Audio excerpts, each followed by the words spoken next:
Hi everyone and welcome back to CricStic SL, Sri Lanka Domestic Cricket Summarized. And I have Delon Pires with me today. Welcome back, Delon. Thank you, Adi, for having me on the show.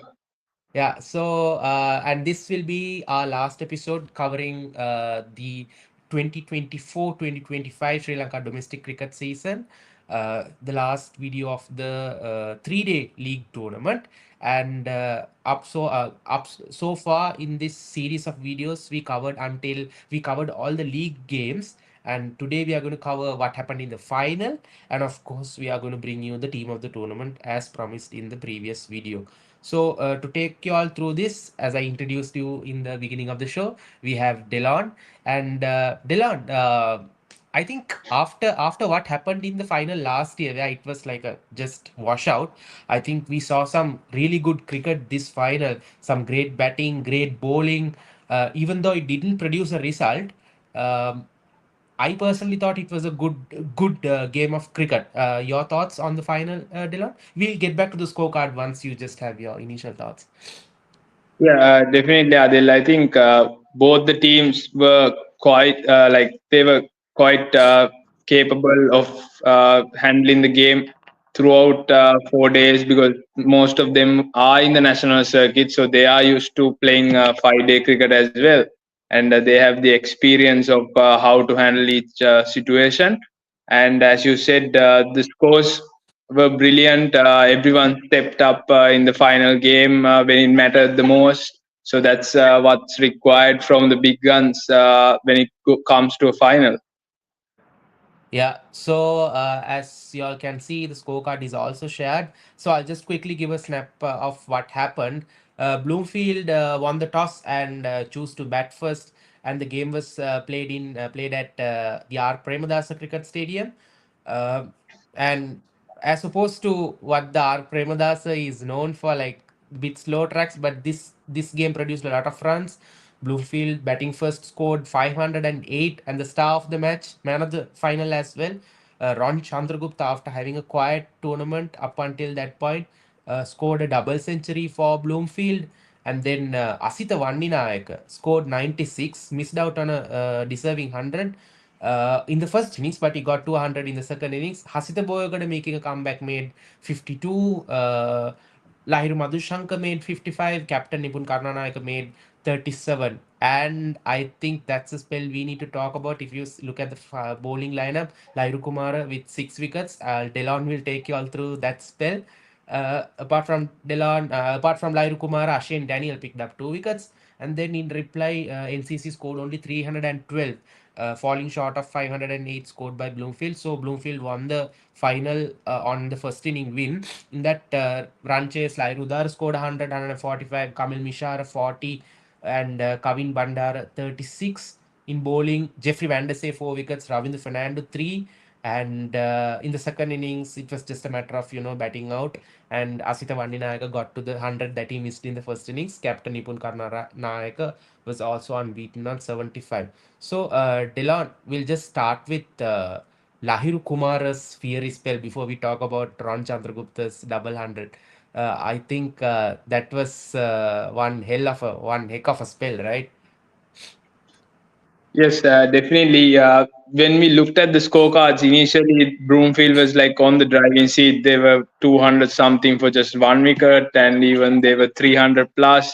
And all of a sudden, after a while, when you look at the scorecard, Lahiru Kumar has picked up 6 wickets, and then you suddenly think what has happened. And seeing some of the clips and thoughts from the players, what happened during the game, everyone said that was one of the fieriest spells that has ever been in the Sri Lankan domestic circuit because it was always 140, 150 plus, and nothing away took away from the batsman. Short ball right in your head, and not a easy ball to survive, especially when Lahir Kumar is on fire. Yeah. So that's a great sight to watch. And about Ron Chandragupta, Dylan, I think I'm pretty sure you have played with him. Very talented player. After a quiet season, stepped up in the big final. Yes, I played a couple of games with him in the mercantile circuit, but that was more into one day format of cricket. He's definitely a batsman who has good technique, who has good temperament. So he did have a quiet season, but as I said before, big players need to step up at big stages, and he definitely did. And I think the team required that out of him because he's batting at the top of the order, and the way he goes on about his business, the other players can bat around him. So two left-handers at the top. Pasita Vaninayake also supported Ron, and Yeah, credit to a word Ron for about that yeah. massive effort. Yeah, I mean, a word about young Asita Nayak, played for Sri Lanka under 19. Again, not a great season, but in the big final, almost got 200s. Yes, he's also a very capable batter, very good with his technique. Just that he needs to make sure that he keeps this form like on a continuous basis, be consistent. As the NSL is also around the corner, maybe if he gets the opportunity, be consistent and show the selectors that he is one to look out for the future. Yeah, definitely, Delon, and I think you reminded a very good thing. NSL is right around the corner, so the domestic season is over, and the 4-day NSL tournament will start. And according to what I hear, as soon as the NSL is over, the new season, the 14 team 2025-26 domestic season will also begin with the limited overs games, I think. So let's wait and see. Exciting times ahead for in the Sri Lanka domestic circuit.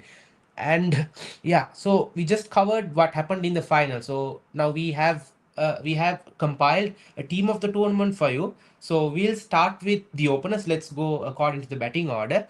And the openers that we have picked in our team of the tournament are two batsmen from NCC, and we did see them performing well in the final as well. So that's why I didn't want to talk about their performances in the final. So the openers that we have picked up are Lahiru Udara and Kamil Mishara. So they are the two top run scorers in the batting chart. Lahiru Udara 787 runs with an average of 56.21 in 14 innings, 300s and 250s. Kamil Mishara, a bit of a late bloomer in the season, mostly batted at 3, did open as well, but he comes in as the opener of our team. 753 runs in 14 innings with an average of 53.78, 300s and 350s. So I think Lahiru Udara, we did speak about him throughout the season, but Kamil Mishara, we couldn't speak a lot, Delon. I think you played against him in the Royal Tournament a couple of times as well. Yes, I've had experience shared with him at the Royal Tomian for a couple of years, and he's a batter who will go after the bowling.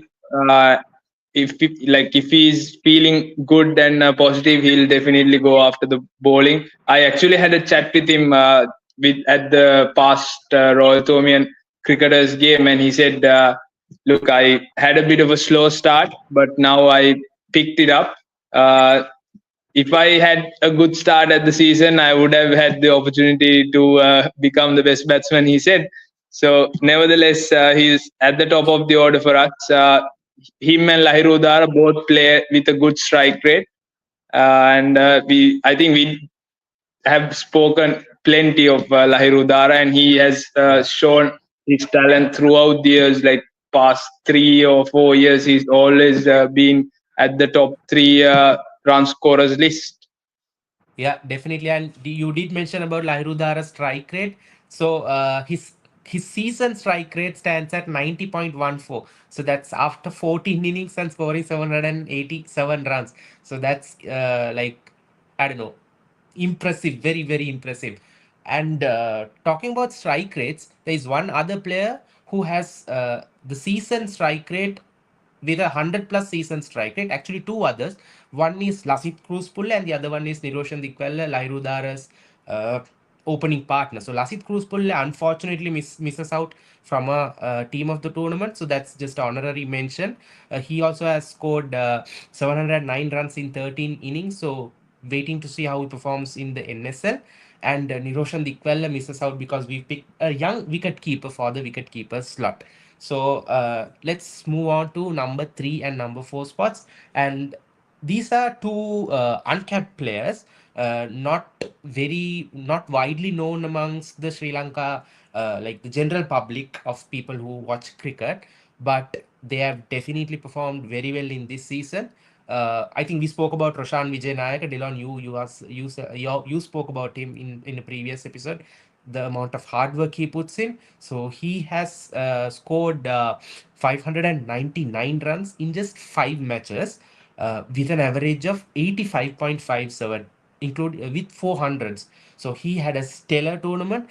I think he's the only player out of our team of the tournament who was dropped in the middle of the season and then came back and made an impact. And the other one is Sahan Kosala, consistently throughout the season, at number 4, 722 runs in 14 innings with an average of 55.53. A word on Roshan Wijenayake and Sahan Kosala, number 3 and number 4 batters, Dylan. Yes, just like I said before about Roshan, he puts a brilliant effort at his training, travels all the way from far. And speaking with him, he always talks about how to analyze bowlers and which bowler to take a risk against. So I think that has been his point of success when it comes to his batting. He will target what bowler to go after and what bowler to just rotate the strike and get on to the other end. Whereas Sahan Kosala, a different style of player, he'll use his feet more, come down the track, especially for the spinners. And even though we haven't, like, as a cricket community, his name has not come up much, but I think he was a brilliant player for the NSL campaign. I think even in the last final at NSL, he made impression with a half century. Yeah, I think yeah, that's when he actually made a name for himself. But this season he has definitely made his name shine more and take his name across to more people. Uh, I think yeah, I think I and think that's one point for youngsters as well, like how to be consistent without just having one brilliant season and then falling apart. I think Lahiru Udara, Sahan Kosala, they have proved that being consistent will take them to a bigger picture. Yep, definitely. Now I think also now Sahan Kosal he played for Candy Customs CC, and we know Candy Customs CC is getting demoted after this season. So he'll have a huge demand amongst the other clubs after what he performed, after the performance that he put in this season. So yep, that's how you make a name for yourself. And number 5. So this player, every episode I think he featured with some performance. And Delon's good friend Pasindu Sooriyabandara at number 5 played for Moors and scored 620 runs in 10 innings, stellar average of 88.57, two hundreds and 350s, and one of those hundreds was a double hundred. Uh, and then at number 6, Ravindu Fernando for his all-round performance, uh, player of the tournament, and Sahan Kosala was batter of the tournament. Ravindu Fernando, player of the tournament. So he is also the second highest wicket take of the tournament. So he comes in as an all-rounder, 52 wickets plus. 100 and 250s, 100 and 350s, and a total of 415 runs in 14 innings. So that's some performance for an all-rounder. So quick words about Pasindu Sooriyabandara. I think we've spoken enough about him. It's just a matter of time he gets his test cap, that deserving test cap.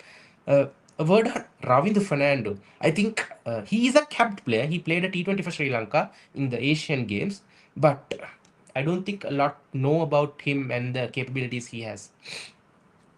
Yes, everyone knows him mostly about his striking ability, especially in the white ball format. But I don't think much expects him to become a better big player when it comes to 3-day format. But you cannot judge a player like that. He has proved himself with the records and the stats behind his name. And I think Adil, you're having a bit of a thinking pattern with baseball when you selected the team because you're having a lot of players with a bigger, higher strike rate. I mean, actually, I didn't consider the strike rates, but I just went through the runs and averages. But yeah, these are the players who stood out. Uh, so honorary mentions because we covered the top six batters. I said Lasit Cruzpule was unfortunate to miss out, but he has a strike rate of 100 plus. Uh, Dikwella missed out because we picked up another wicket keeper, which we'll be talking about quickly, and then uh, Sahan and Dhananjay Lakshan. So Sahan and Dhananjay Lakshan also had great seasons at number 5 and 6 for NCC and Coles. Sahan scored 598 in 14 innings, while Dhananjay Lakshan scored 587 in 10 innings. So that's the top six. Now the important wicket keeper slot. Not not a lot of wicket keepers had made a huge impact in this season. It was Niroshan Dikwella and Sohan De Livera from Moors SC who had who had the most number of dismissals. Dikwella 26 and Sohan De Livera 24. But when you look at runs, also Dikwella had scored a bit higher than Sohan De Livera.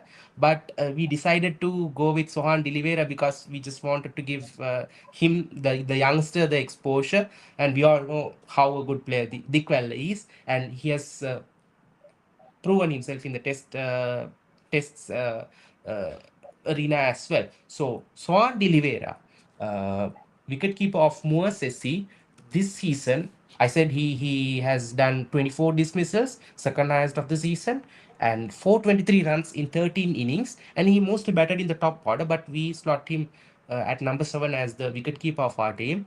Uh, Sohan De Livera, again, attacking player, right, Delon? All your batters are attacking batters. Only Pasindu Sooriyabandara and Roshan Sahan, will be playing the anchor Sahan, roles.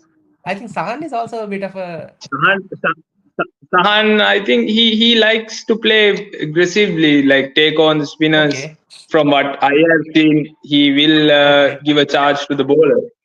okay. Okay, so yeah, Sohan De Livera is also attacking player. I think he played for uh, Gaul Titans in one of the LPL editions, right?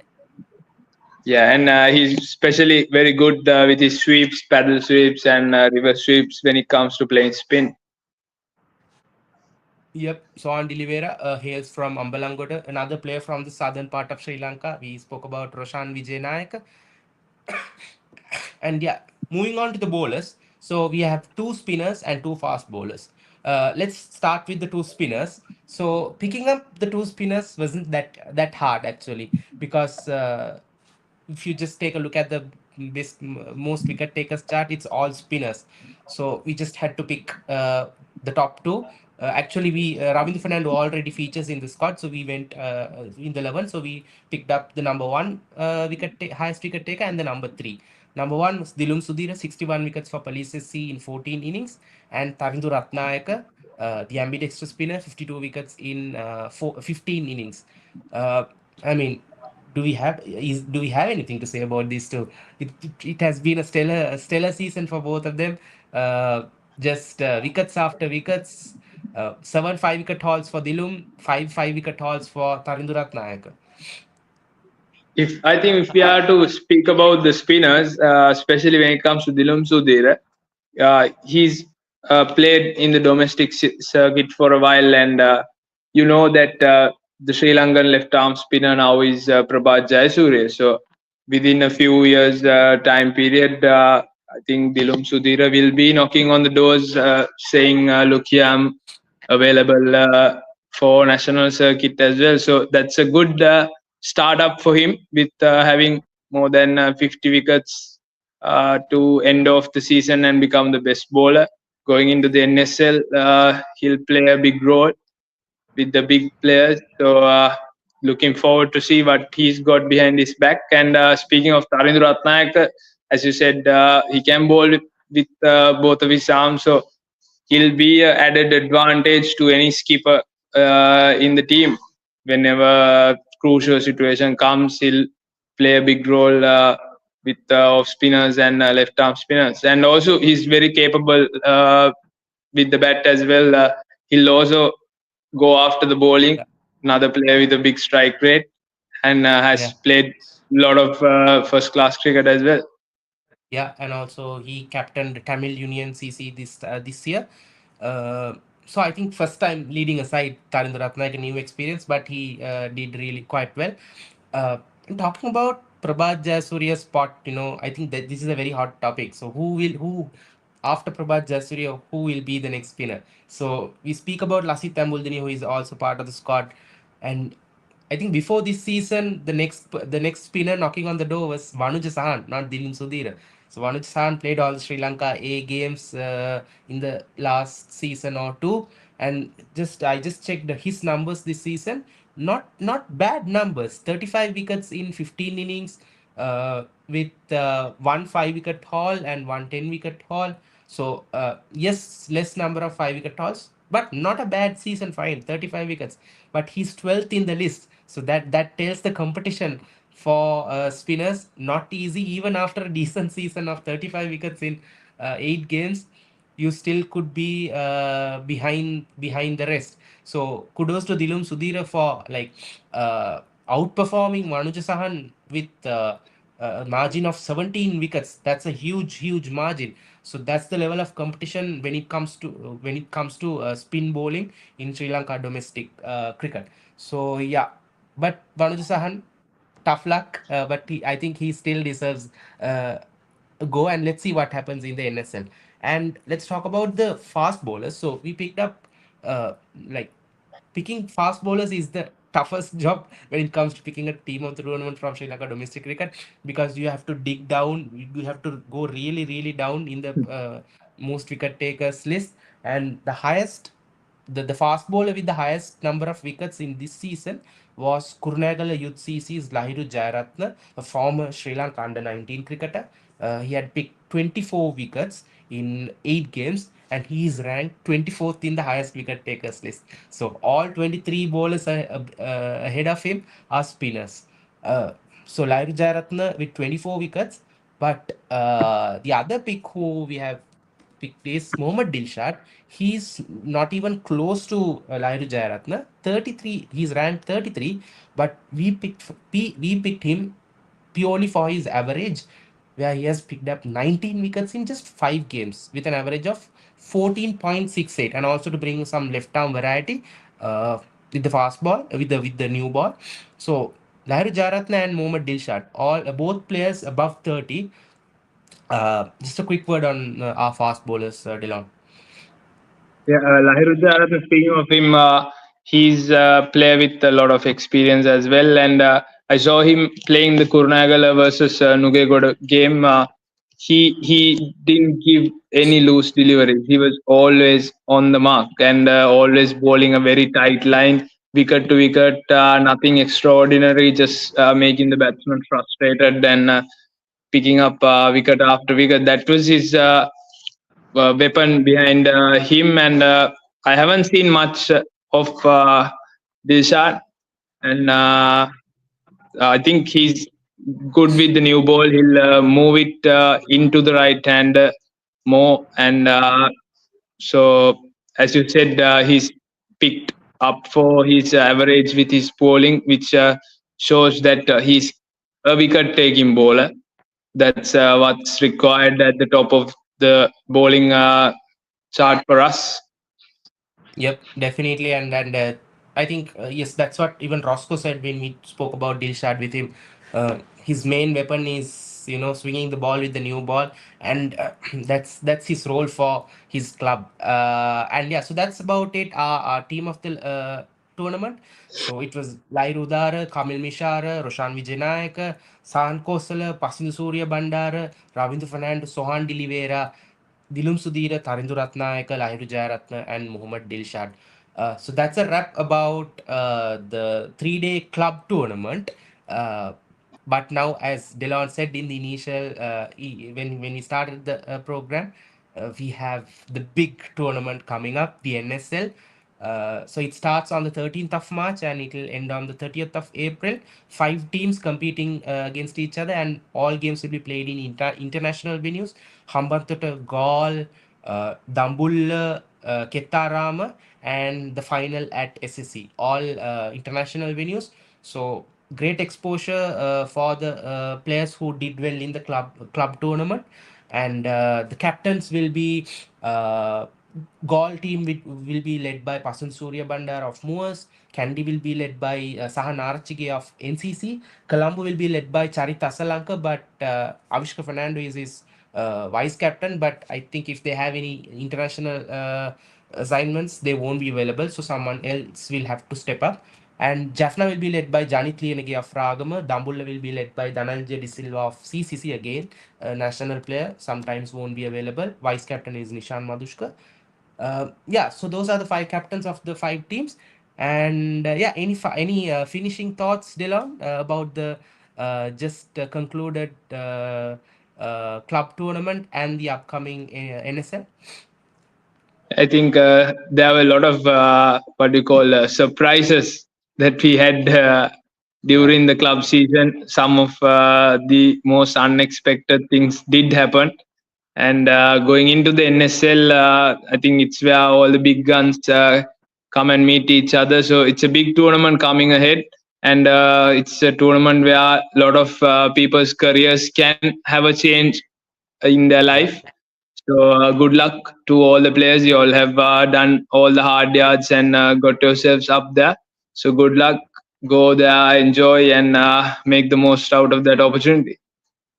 Yep, that's about it. And before we wrap up, congratulations, Delon and St. Thomas's, for regaining the shield uh, from Royal. I think that was that was a Much great needed weekend for one. y'all. Much Sorry, needed one. much. Yeah, yeah. I can sense it. All the Thomians, they've still not stopped partying, still celebrating, and I can I was understand thinking how about wearing a Tomian T-shirt for this, but then thought no, no. Actually, some of my colleagues at work, they were wearing St. Thomas's t-shirts today to work, and I was like, okay, now big match is done, but they're still celebrating. So that's the spirit. Great to see, and congratulations once again, Delon, and to Thank you, all the thank you. Thornians out there watching us today. Yeah, so we'll be back with our first episode after the first week of NSL. As I said, it's starting on the 13th of March, and all these games will be 4 day games. So until we come back with the updates of the first week of NSL, stay tuned to CricStic SL. Thank you and good night.